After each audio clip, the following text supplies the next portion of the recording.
করা। জামাত ইসলামী বাংলাদেশ ইতিমধ্যেই এই সংস্কারের লক্ষ্যে 41 দফা প্রণয়ন করে জাতির সামনে এবং অন্তর্বর্তীকালীন সরকার উপস্থাপন করেছে। এই সংস্কারের অন্যতম একটি হচ্ছে 7 দফার 1 দফা। জামাত আইন অঙ্গনে আইনি সংস্কারের জন্য যে দাবি করছে তা হচ্ছে বিচার বিভাগ থেকে বিচার বিভাগকে নির্বাহী থেকে আলাদা করতে হবে। বিচার বিভাগকে আইন মন্ত্রণালয় থেকে আলাদা করে সুপ্রিম কোর্টের অধীনে একটি আলাদা মন্ত্রণালয় প্রতিষ্ঠা করে সচিবালয় প্রতিষ্ঠা করতে হবে। আইন প্রণয়ন এমন ভাবে করতে হবে যাতে আগামী দিন বিচারপতি নিয়োগের ক্ষেত্রে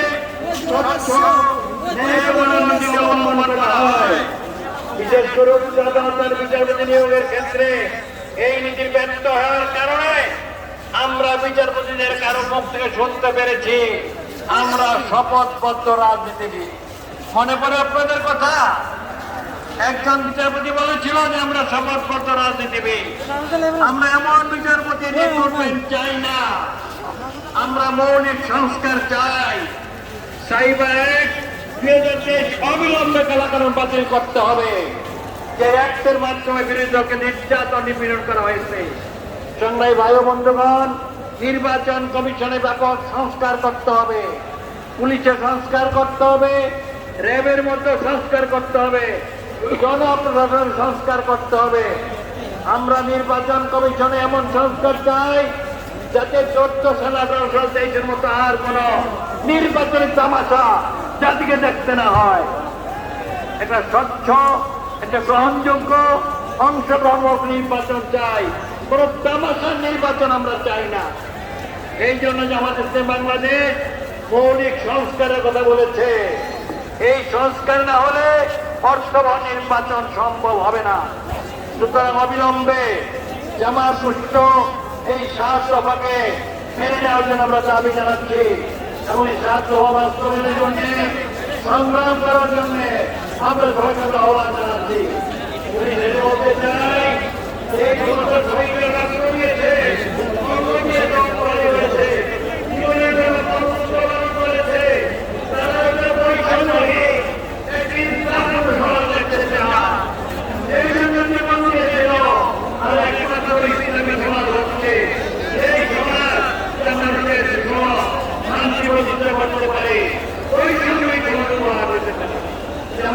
বাংলাদেশ এই ইসলামী সমাজ লড়াই করছে। এই লড়াইয়ে আপনাদের সবাইকে অংশগ্রহণ আহ্বান জানিয়ে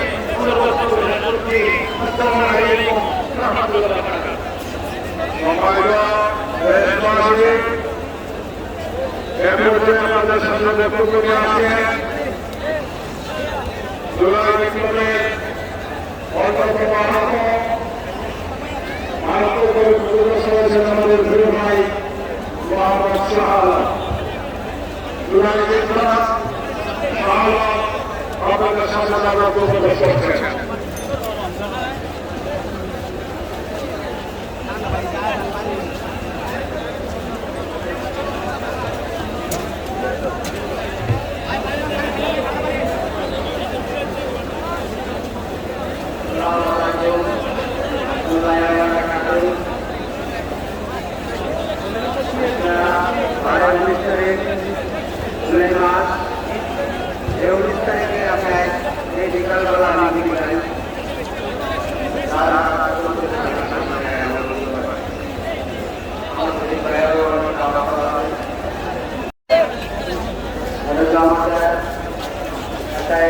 বড় একটা অনুষ্ঠান এটা আছে, আপনারা অল বাংলাদেশে সবাই একটা আছে। আমার কপালে ছিল না, কিন্তু আমি এত ভাগ্য করি আমি এত বড় একটা অনুষ্ঠানে আইয়া আমি আমাকে সামনে বক্তব্য দেব। কিন্তু আমি একটা আহত একটা পরিবার, কিন্তু আমার একটা গুলি খাওয়ার পর আমার ঠ্যাং চলে যায়। কিন্তু আমি সরকারের আমি কোনো অবলম্বন পাইনি। আমার 2টা বাচ্চা আছে, বউ আছে। আমি কিন্তু এই একটা বছর কি হালাবত চলতে যে কোনো সরকার কেউ আমার এই খোঁজখবর নেয়নি। আমার এই আজকের এই আওয়াজ সব জামাত জামাত ছাড়া আমার এই সাহায্য কেউ করেন নাই। আমার এই একটা বছর করে জামাতে সাহায্য করে আমার একটু সাহায্য করছে, কিন্তু কেউ ধরে যায় নাই। আমার 2024 19 তারিখে আমি গুলিগায় আছে, সেই 19 তারিখে এই 19 তারিখে জামাতের অ্যাম্বুলেন্স নিয়ে আমার ঢাকা মেডিকেল বসিয়ে দেয়। এমনকি ঢাকা মেডিকেল আমার চিকিৎসালয় নাই। ঢাকা মেডিকেল 19 তারিখে আমার চিকিৎসালয় না, পুলিশ কেস আমারে ভিডিও পালিয়ে দিয়ে দিচ্ছে। আমারে শুক্রবারে সন্ধ্যার সময় ঢুকাইছে ঢাকা মেডিকেল, কিন্তু আমারে পুলিশ কেসে এরা ঢুকাইতে পারতেছে না। থানা তো অরেঞ্জ করতে হবে, আর ওরা আমার ঢুকাইবো। ঢোকানোর পরে আমার চিকিৎসা হবে, আমার চিকিৎসা হবে, একটু লেট হবে। ডাক্তার লোক পরামর্শ করতেছে আমার চিকিৎসা লইব কি লইব না। হঠাৎ করে এক জমাতে এক ডাক্তার আসা আমার এইটা চিকিৎসা নগদ করে করার পরে আমার গার্জিয়ান ডাকে দায়িত্বে আরো এই জমাতের বাইরেরা সিদ্ধান্ত নিয়ে কাগজপত্র সই করে দিয়ে আমার ট্যান কাটা হয়। কিন্তু বাইরে আসলে এই বাংলাদেশে কিন্তু জুলাই আন্দোলনে যারা যারা বলে আমার খাইতে শহীদ পরিবার আমার শরীর একটা এলাকার ভিতরে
জনসভা এই জাতীয় সমাবেশ ঢাকা মহানগরীর জনসমুদ্রের সমাবেশে পরিণত হয়েছে।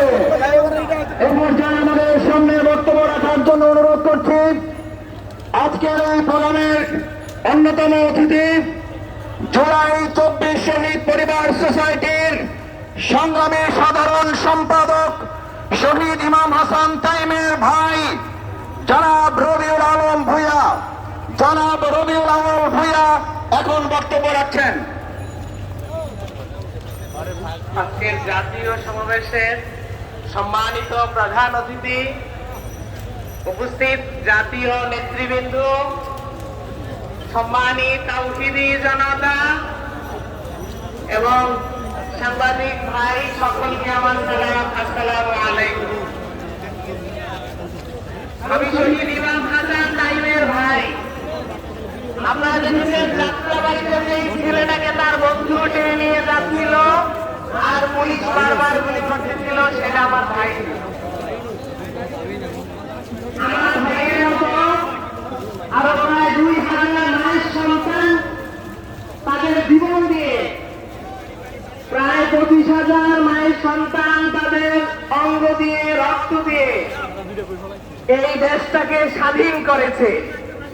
যে কারণে আমরা স্বাধীনতার স্বাদ সবাই ভোগ করতেছি। আজকে স্বাধীনতার 1 বছর হয়ে গেল, কিন্তু বিচারের কোন অগ্রগতি নাই। 1 বছর হয়ে গেছে, একটা বিচারও আনুষ্ঠানিকভাবে, একটা মামলারও বিচার শুরু হয় নাই। 1 বছর হয়ে গেছে, আজকে জুলাই প্রক্লেমেশন এই পর্যন্ত ঘোষণাপত্র দেওয়া হয় নাই। আমি জানি না এটা সরকারের সফলতা নাকি ব্যর্থতা, এটা ওনারাই ভালো জানেন। আজকে 1 বছর পরেও বিচারের জন্য শহীদ পরিবার রাস্তায় নামতে হয়। বিচারের জন্য শহীদ পরিবার বিভিন্ন ধারে ধারে যেতে হয়। জুলাই প্রক্লেমেশনের জন্য আমাদেরকে রাস্তায় নামতে হয়। এই সরকারটা আমাদেরই সরকার আমরা বলি। এতগুলো শহীদ ভাইদের এবং আহত ভাইদের রক্তের উপরে পা দিয়ে সরকার ক্ষমতার মস্তদে বসেছে। শহীদ এবং আহত ভাইদের এবং দেশের সংস্কার করার জন্য তাদেরকে বাংলার জনগণ এতগুলো মায়ের সন্তান জীবন দিয়ে, রক্ত দিয়ে, ভোট বিলাসিত করার জন্য ক্ষমতার মস্তদে বসায়নি। আমি সরকারকে আহ্বান করব, অনুরোধ করব, আপনারা বিচারের দিকে দৃষ্টি আকর্ষণ করেন। আপনারা অতি দ্রুতই জুলাই প্রক্লেমেশন দেন, শহীদ এবং আহত ভাইদের পুনর্বাসন করেন। তা না হলে বাংলার জনগণের কাছে আপনারা প্রশ্নবিদ্ধ হবেন। আরেকটা কথা আপনারা দেখতেছেন যে হেড অফ দ্য ডিপার্টমেন্ট ছিল আইজিপি। বিভিন্ন রকমের চক্রান্ত চলতেছে তাকে ক্ষমা করে দেওয়ার জন্য।